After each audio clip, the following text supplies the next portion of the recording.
So I'm really excited to speak to our guest today, Amy Buckalter from Pulse. I mean, menopause is the rage. You've been talking about it for decades. I've been talking about it for a long time, and the industry is now exploding.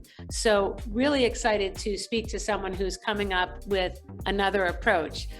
I'm always fascinated by where these entrepreneurs come from. And I remember we talked when we spoke to Jill from Genève. She talked about going from Microsoft to menopause. Amy talks about she used to work in outdoor sports like Nike and Burton, and now she's focused on indoor sports. Today, how many women came in and talked to you about concerns about menopause or vaginal dryness? Look, menopause is the hot topic of the day and for years and years to come because it's no longer being hidden. People are talking about it. One symptom that is really disturbing and distressing to women who want to age so gracefully and continue with their intimate lives is vaginal dryness. So I think Amy has a really interesting take and a very novel approach to managing this. One of the moments of progress, or one of the signs of progress that I think is so great, is we didn't used to talk about menopause in the context of enjoyment and pleasure. We didn't used to talk about incontinence as something other than something you needed to fix. And we didn't think of the implications that it had in the bedroom for people. So one of the things that we keep finding, this theme that we see over and over again, is the connectivity. When she has a concern or problem in one area of her life, it doesn't just stay in that little area. It has an impact on many other aspects. No question. Well, what I'm finding the most fascinating is where we are now finding products for intimate wellness and self-care. And that's what I really want to talk to Amy about today. Welcome to the Business of the V. Hello, friends and colleagues. I'm Dr. Alyssa Dweck. And I'm Rachel Braunschurl.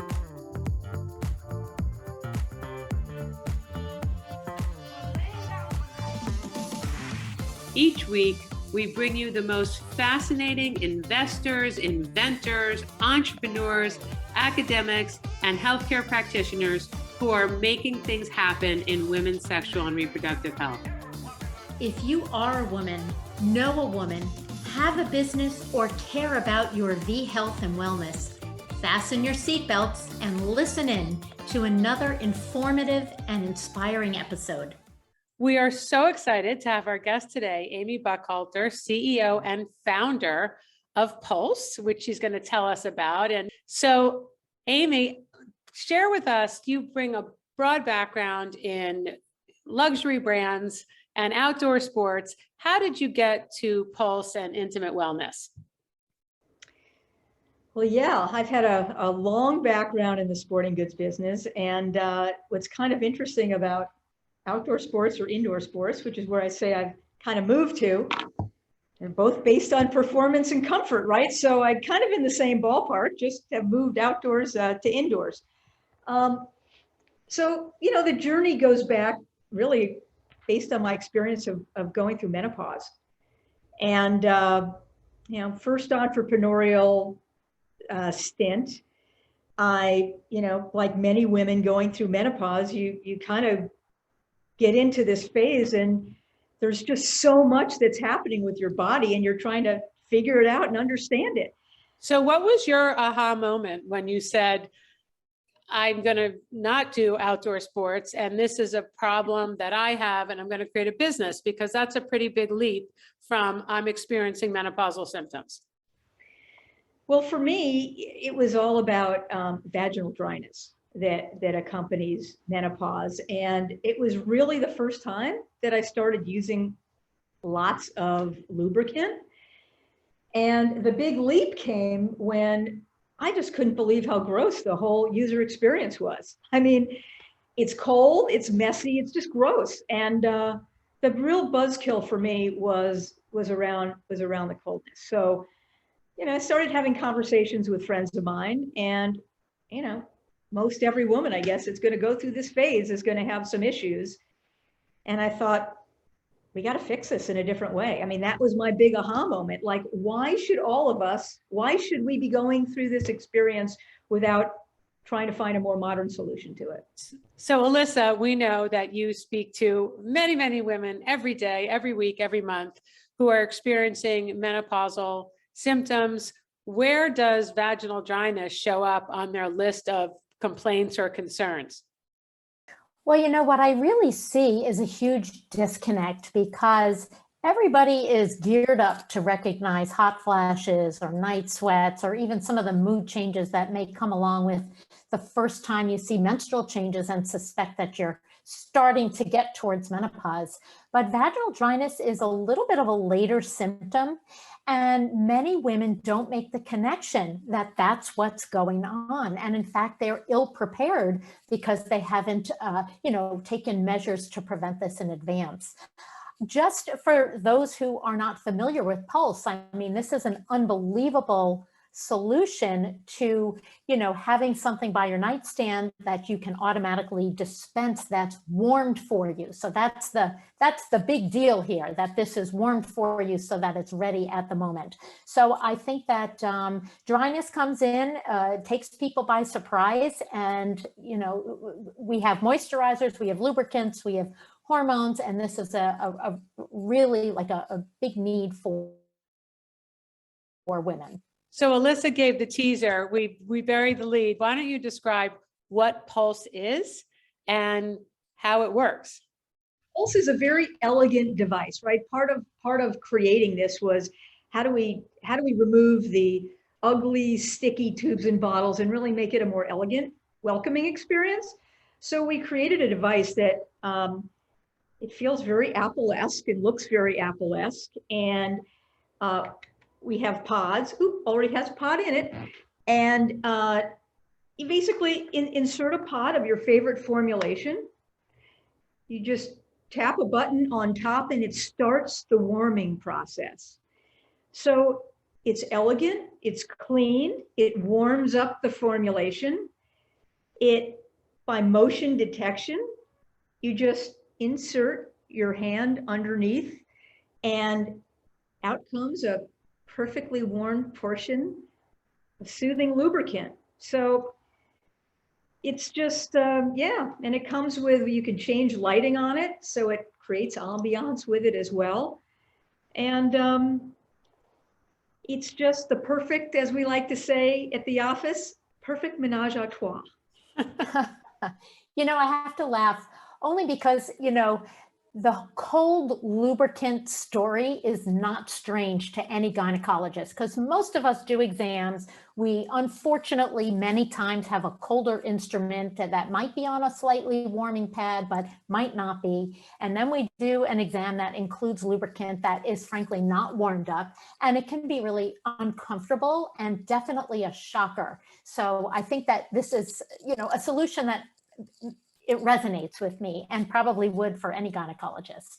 And I think it's one thing because we expect to go for our annual exam and we're expecting it's going to be uncomfortable. I mean, we're expecting it's going to be cold. We're expecting to be happy when we're walking out of the office and hopefully the results are good of whatever it is. But when you're having intimate moments, to be interrupted or to feel tense rather than the soothing of warmth. It's just a whole different seamless experience. I think there's something there around expectation. You do go into the doctor's office and you're not expecting, unless one carve out, unless Alyssa is your doctor, you're not expecting to have enjoyable, might be going too far, but not horrible. Not well, horrible. I do warn about the temperature because, look, we've all been on both sides of that speculum. But I just want to move for one moment to the pods that you're speaking about, Amy, because discussion about lubricants in the gynecology world is really all the rage right now. We speak about ingredients and pH and osmolality and what's healthful and what's not. So tell us what's so special about your formulations, because I do know that they are quite special. Thank you. Well, I think part of even the process we went through to make this special formulation, we worked with a naturopathic physician in addition to getting expertise from gynecologists as well as chemists. And I think we took an approach of what ingredients do we want to use that are healthy, luxurious, will be more hydrating, will be more soothing. And then we kind of put it through a special filter. We want it to be hypoallergenic for no irritation. And what does that mean in layman terms? Because I understand that's a very vague description. And I also want you to define, one of you define osmolality. So hypoallergenic, so many women, and I know, hey, I've had this issue in testing various lubricants in the beginning, can be really irritating. And some might be from chemicals that are included in the recipe. Some may be because they include flavoring. You know, I feel like I'm talking with a gynecologist here who I know knows all this information. And so we wanted to make sure for even the most sensitive of tissues, it was not going to be an irritant. And we had to look for ingredients and the quality, the premium level of ingredients that would be able to yield those results. And we have in both our silicone formulation and our water base. So to your point, Rachel, so we always talk about the vagina in terms of the pH, which is typically in the acidic range. So we like our products that we might use vaginally to help to maintain that pH, or at least not be too disruptive. Osmolality really has more to do with the fluid and how much fluid is drawn in or drawn out because of a product, and has to do with particle dissolution, if you will. But the standard is that we want osmolality for vaginal products to be on the lower side so that the biome does not get horribly disrupted, if that makes any sense. So with that in mind, doctor, you will be impressed with our osmolality, which is 301. And I believe that sort of the level that you at least want to be for that balance is 380.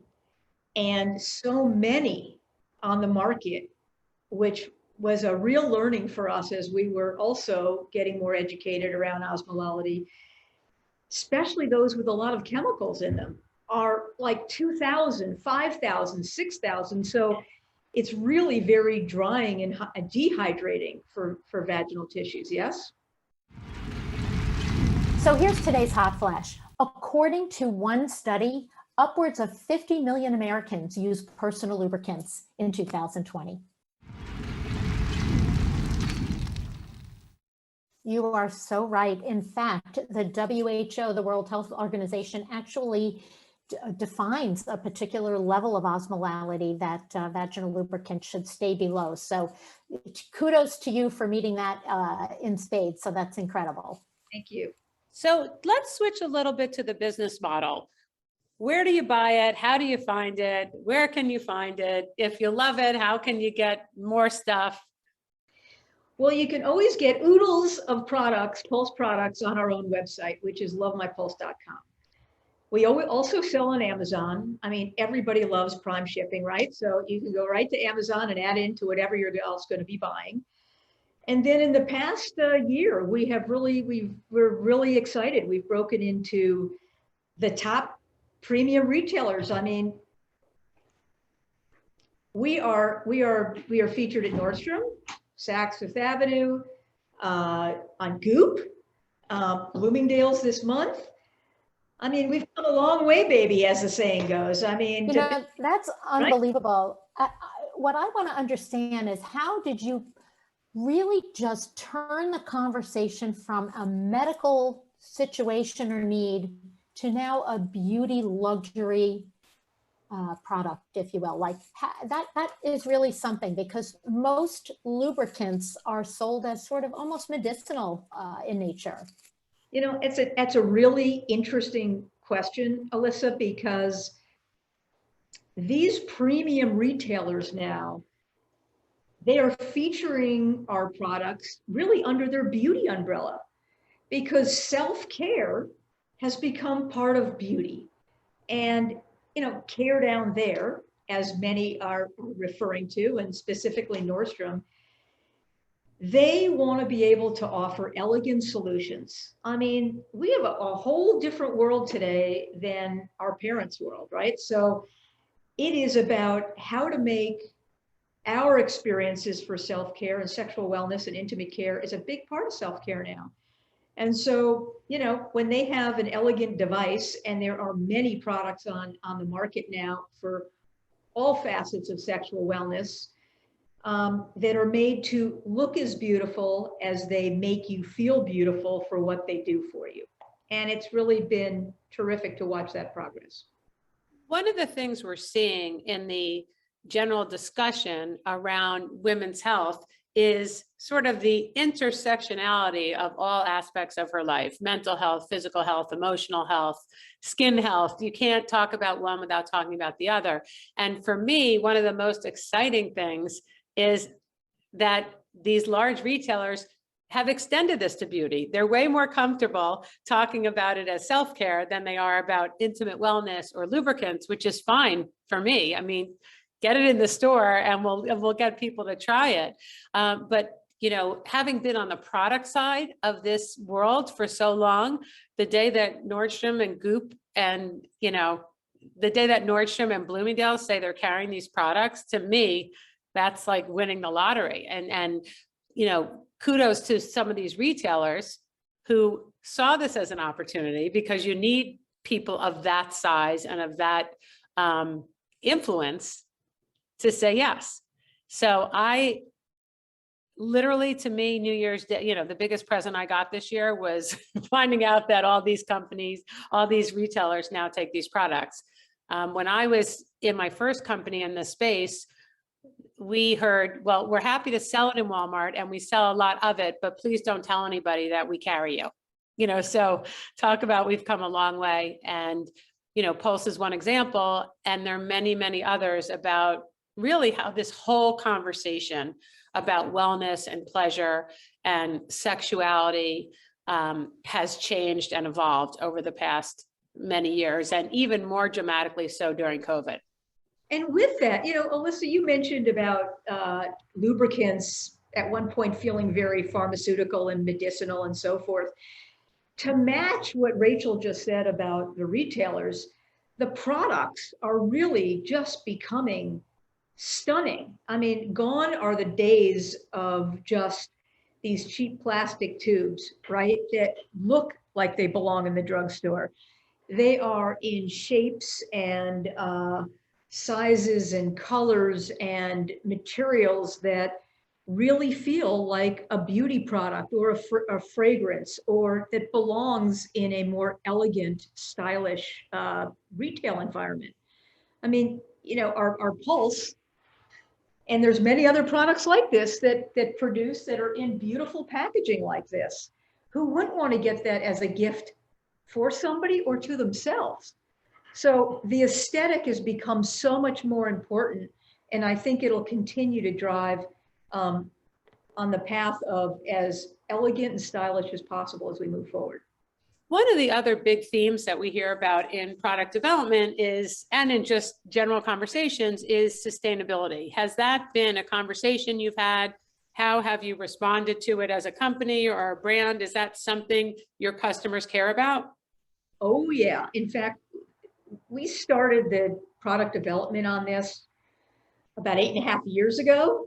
And it was— Which is like 100 years in regular time, 8.5 entrepreneurial years feels like a century.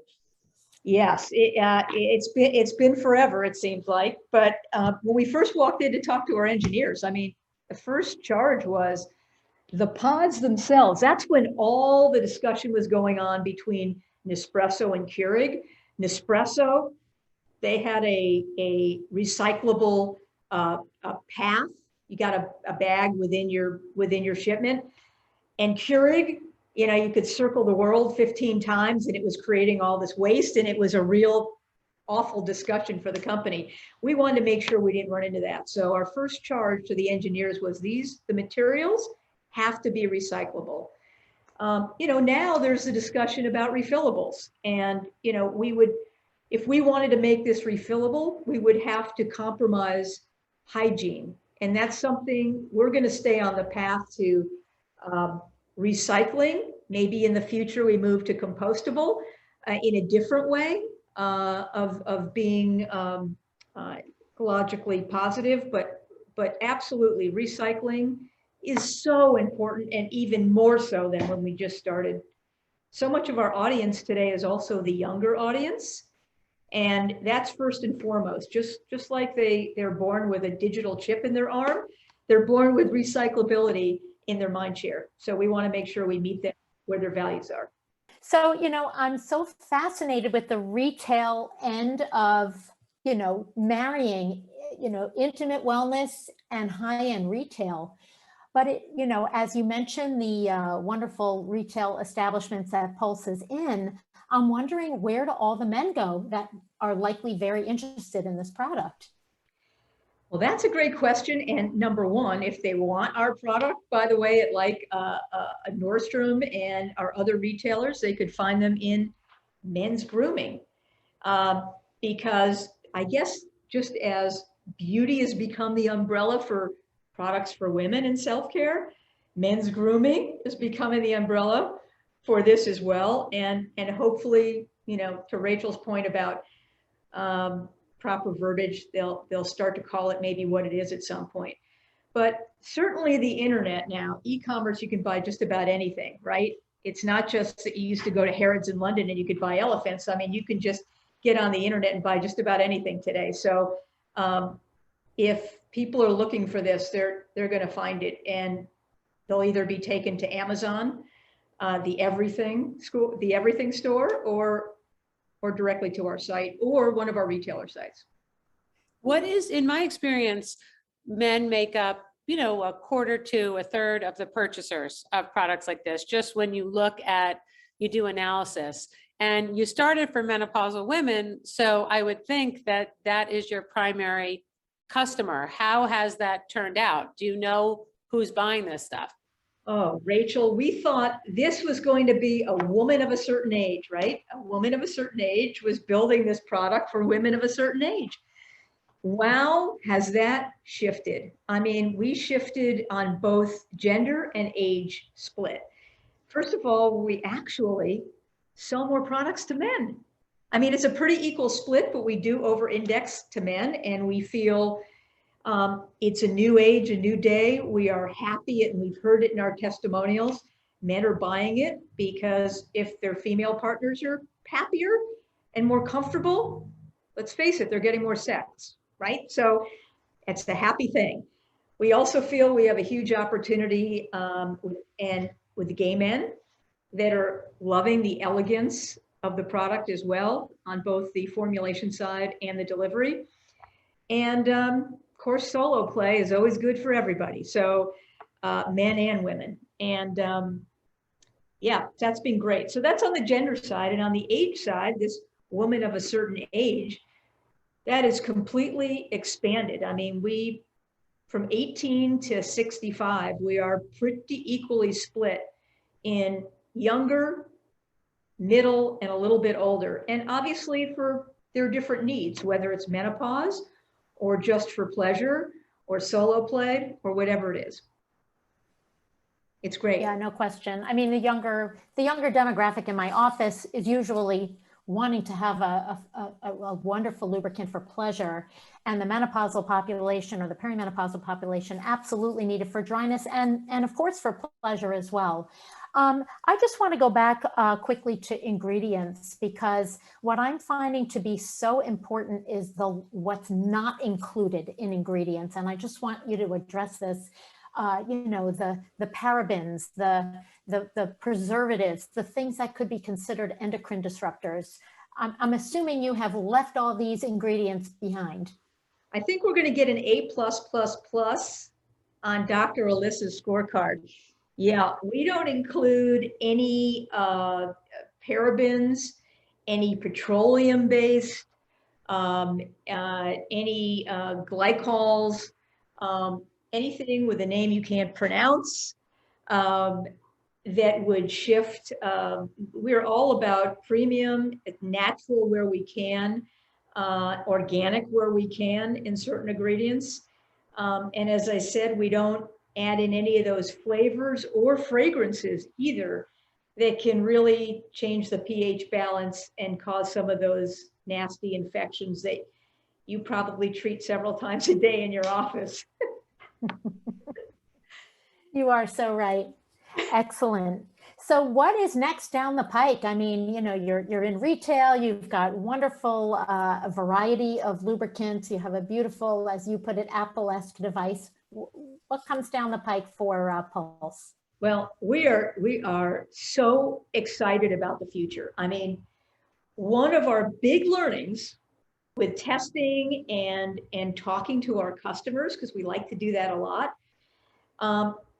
when are you coming out with formulations for baby care? When are you coming out with formulations for body care?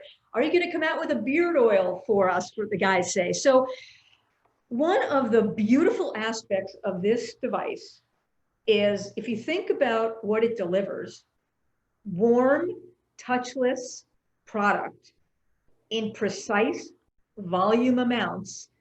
Who would not want this, not only delivering lubricants sitting on your bedside, but in your bathroom to deliver men's grooming products or after bath oils or sitting in the nursery. So we have an entire growth product plan with really endless opportunities, endless, anything that comes in a liquid, you know, goop, as we call it, a lotion, a cream, a gel, that you would like served up warm, and just about anything but a martini is good served up warm. We're going to be applying our product to that, and we're so excited about the future. Fantastic. It's wonderful to speak. We wish you all the best success, of course, and look forward to seeing what comes down the line. You will be the first to know.